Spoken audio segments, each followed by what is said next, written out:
Assalamualaikum warahmatullahi wabarakatuh. Perkenalkan, saya Didik Sanjaya, saya dari Program Studi Pendidikan Sejarah kelas 2B dengan nomor induk mahasiswa 2005 126784. Tujuan pembuatan podcast ini adalah untuk memenuhi tugas mata kuliah saya, yaitu Strategi dan Inovasi Pembelajaran dengan dosen pengampu Pak Piki Setri Pranata, MPD. Baik, kita masuki pertanyaan yang pertama, yaitu strategi apa saja yang dapat dilakukan dalam pembelajaran sejarah yang inovatif. Seperti yang kita ketahui, untuk melakukan pembelajaran sejarah itu, kita memerlukan suatu pendekatan yang inovatif dan juga tidak membosankan terhadap siswa. Oleh karena itu, dapat saya sarankan, untuk pembelajaran sejarah yang inovatif itu dapat kita lakukan dengan cara-cara melakukan permainan atau melakukan kegiatan-kegiatan yang tidak membosankan untuk para siswa. Seperti contohnya itu, kita lakukan permainan kuis yang dapat menantang siswa untuk menjawab pertanyaan-pertanyaan tersebut. Dan juga dapat kita lakukan kegiatan-kegiatan luar ruangan.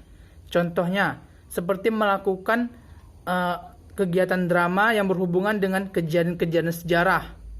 Hal-hal itu dapat dilakukan agar siswa dapat berpikir bahwa pelajaran sejarah itu bukanlah suatu pelajaran yang membosankan dan juga bukanlah suatu pelajaran yang hanya mementingkan membaca dan juga menulis.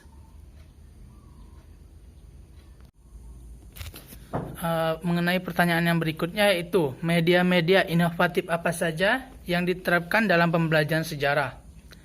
Menurut saya pribadi, untuk penggunaan media-media inovatif dalam pembelajaran sejarah itu banyak. Salah satu contohnya itu seperti media melakukan permainan atau kegiatan-kegiatan luar ruangan, seperti contohnya itu melakukan kegiatan drama secara berkelompok mengenai kejadian-kejadian sejarah yang pernah terjadi di Indonesia. Dan juga media-media massa, seperti contohnya itu media internet. Mengapa saya sarankan media internet? Karena melalui media internet itu kita dapat mengetahui lokasi-lokasi dan juga sejarah-sejarah apa saja yang pernah terjadi di lokasi tersebut. Contoh media yang dapat melakukan hal tersebut adalah Google Map. Dengan menggunakan Google Map, kita dapat mengetahui lokasi-lokasi bersejarah yang ada di Indonesia dan apa saja sih kejadian sejarah yang pernah terjadi di lokasi tersebut. Sehingga siswa tidak akan merasa bosan dan juga jenuh mengenai pelajaran-pelajaran yang kita berikan.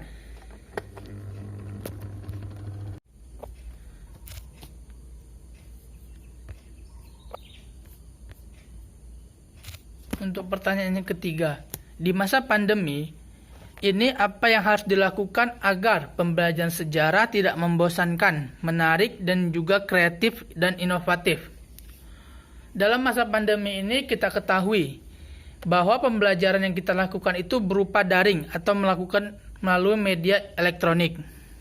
Seperti contohnya itu HP, laptop, dan sebagainya.